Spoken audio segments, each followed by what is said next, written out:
everyone, and welcome to Session 3 of the Global Black Feminist Reading Circle. My name is Randie Henderson, and I am one of the Black Feminist Reading Circle members of this online group. This session runs from January 20th until June 2nd and includes 2 week-long breaks. Our democratically selected reading material is Harriet A. Washington's book, Medical Apartheid, The Dark History of Medical Experimentation on Black Americans from Colonial Times to the Present. Our book group meets each Tuesday evening from 6:30 to 8 on the Google Plus Hangouts on Air platform. You may find the Global Black Feminist Reader Circle on Google Plus, YouTube, and Facebook, and always feel free to join us in reading our story together.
Welcome everybody to chapter 2. So welcome. Chapter 2 was a big bad boy, and it's Profitable Wonders.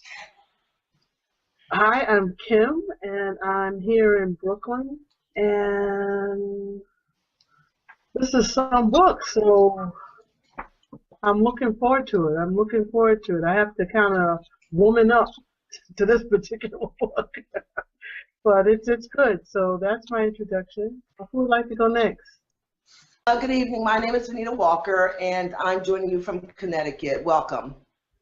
Good evening. I'm Gorgette Moses. I'm participating from Columbia, South Carolina, and I'm ready or not for this dissection of Chapter 2. Woo! Serious stuff here. I'm Joel or JJ from Charleston, South Carolina. It seemed like a pretty good book. A lot of the stuff that kind of mirrors the Nazis in Germany, but we'll go ahead with it. Yes, I miss y'all. I need this. This is nourishment. Hi, my name is Randie. I'm watching from Georgia, and this chapter was something. And welcome everyone. My name is Michelle Odom. I am tonight in Brooklyn, New York.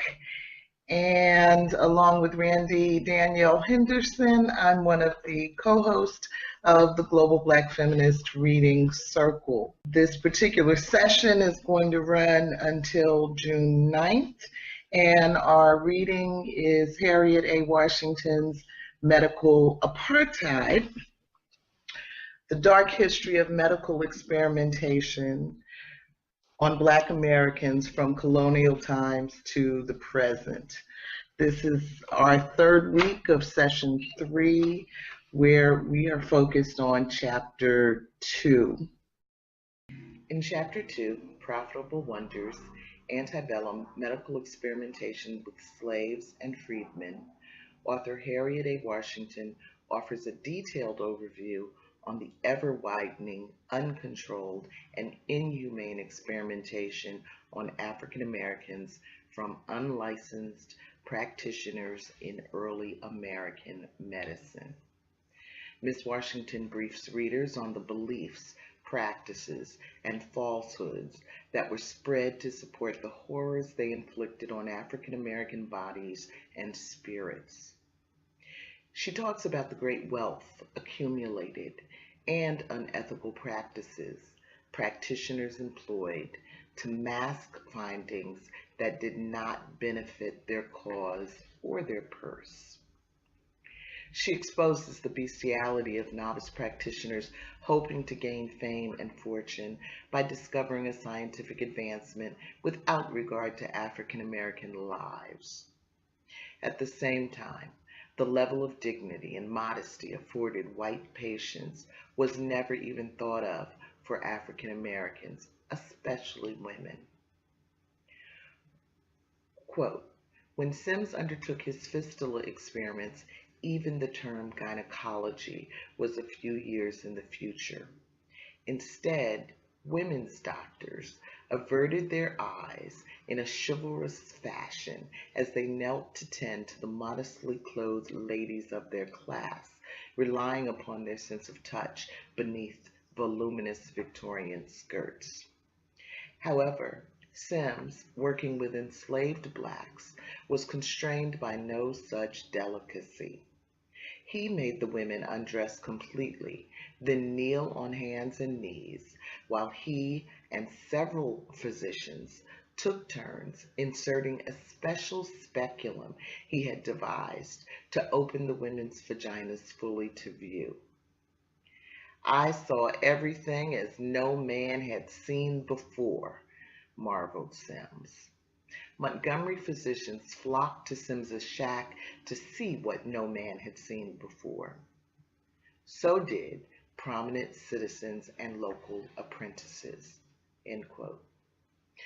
Ms. Washington identifies physicians like Sims who inadvertently killed patients, only to acquire more and more enslaved subjects. At the same time, this writing attributed any loss of life to the patient's lack of basic self-care, if these mishaps were documented at all.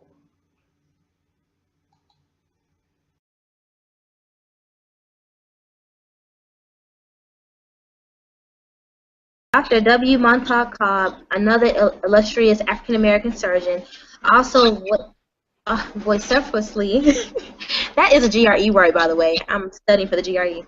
Opposed abusive. Well, in that case, Randie, vociferously. Vociferously, right. What does that mean? That means, don't tell me. I wrote it.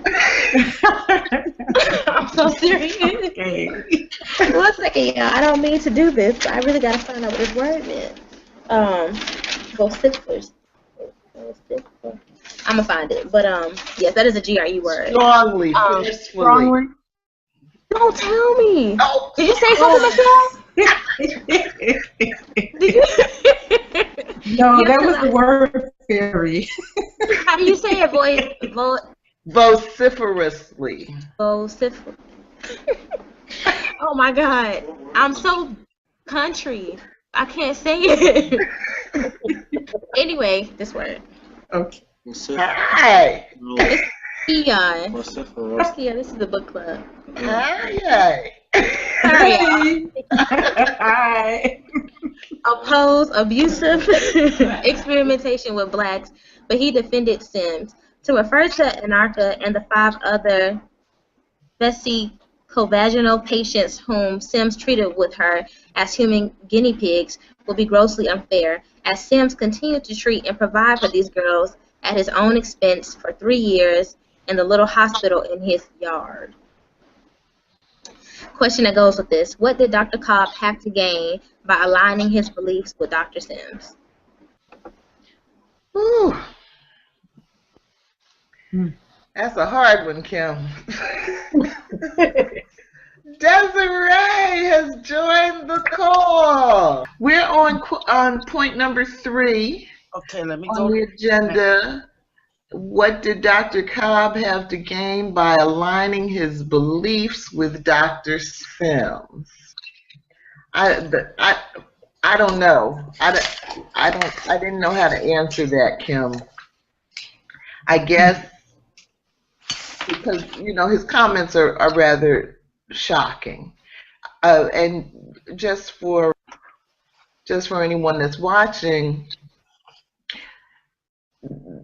there were 2 doctors in the later 1800s that were critical or that commented on the vaginal surgeries that Sims had done earlier in the century. One of them was Dr. Daniel Hale Williams, the famous cardiac surgeon, and and he was just unequivocally critical of what Sims the butcher had done. This other black doctor, Dr. Cobb, on the one hand, she says that he criticized the idea of human experimentation, but then he defended Sims on the ground that he had provided housing, lodging, food for the women that he kept enslaved on his property. So I don't know. I guess maybe that's just old-fashioned kiss ass going on. Maybe he was trying to find favor in the eyes of white physicians. That's all. That's just it. Yeah. You're just trying to get along, and he was condoning what they were doing, so he can, yes, sir, I want to be a doctor too. Okay, whatever. What's his name? Alan West. Oh yeah, that sounds like it. Or let's go a bit higher than that. Clarence Thomas. How about that? Yeah. Because we got our modern day Dr. Cobbs, I guess. Yeah. Or you can pick your boy, the what's his name? He's getting ready to run for president. What's his name over there too? The children gynecologist, Oh my God, Ben Carson? Carson. Ben Carson? Oh yeah, yeah, Oh my yeah. God. Oh, He's a y'all fox. making me He's a, ill. I know, right? he's a fox darling. Y'all know that, don't you? Mm-hmm. Yeah. So I guess the point of throwing Dr. Cobb in there is just to show us that that kind of person has been with us for a long time. Yes. I think Unfortunately. one of the things that it came up for me when I read that was the internalized racism. That all of a sudden we start hating us too. Yep. So it just seemed like he could no longer be critical of this person because maybe it was all of a sudden his beliefs in terms of who he was had changed, and he aligned himself more with Dr. Sim than with those African American women that were being tortured. And so it may even be a class thing where, he was wearing suits and not shackles, so he felt like, I'm not going to push the envelope with so much. So I think those were some of the things that came up for me. And so as I look at who's in my circle, I just have to make sure there are no Dr. Cobbs in it. Yeah. Okay. It was like it's like a sort of racialized Stockholm syndrome, Right. you know, Mm-hmm. where when you're held captive, you'll do almost anything to stay alive, That's right. So Right. all human beings innately want to thrive and want to live. So he couldn't have really. I don't know. I would have been dead back then. So, yeah. So, Another one. we already had that conversation, Desiree. They would have just seen me. So how do we explain Ben Carson? Same way. He's The the same exact kind of same person. way. Well, Same he's way. not worried about his livelihood or his life. Acceptance.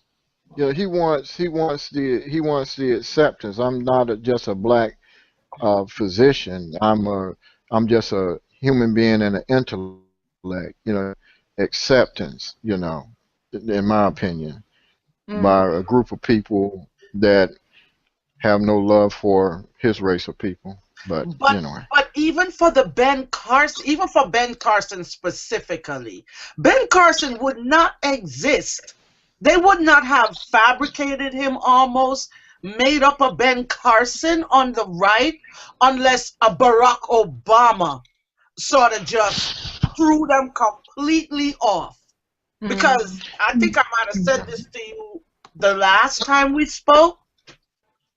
I don't think that a lot of people still believe that there is an African American sitting in the White House. Okay, it's been 6 years, and so that the Ben Carsons and the Bobby Jindals and what's that other one on the right? She's a woman that came out and said what he said about Christianity was like verbal rape. I missed that. Yeah. She came out and said that yesterday. A black woman. Oh, girl. Anyway, so I just feel like those sort of internalized, like those projections onto black people have to be manifested somewhere. And then there are those that are so willing to sell out, for lack of a better word, that they're magnetized towards it. Like, how? Yeah. So I just feel like for Ben Carson, there's even that other layer of racism is like a psychosis, and so for it to be maintained, white people need to project that on somewhere. And Ben Carson is that blank slate. Yeah. And now our very own Randie is thinking about studying psychology, which would be so wonderful. No, I'm not. I'm applying to English grad programs, and we have to, in our personal statement, talk about a research thesis that we would like to study at that school. So at Emory, there's a girl who's, I think she's actually about to graduate in the PhD program, who focused on mental illness within the Black community. Yeah. I want to deal with like That's a good. respectability, politics, mental illness, like how trying to be respectable leads to that, and you know, just something I haven't really figured it out yet. Okay, okay. Yeah, well, it's all, we need everything. It's all good. But I tell you, we cannot have enough psychologists. Welcome back, Venita.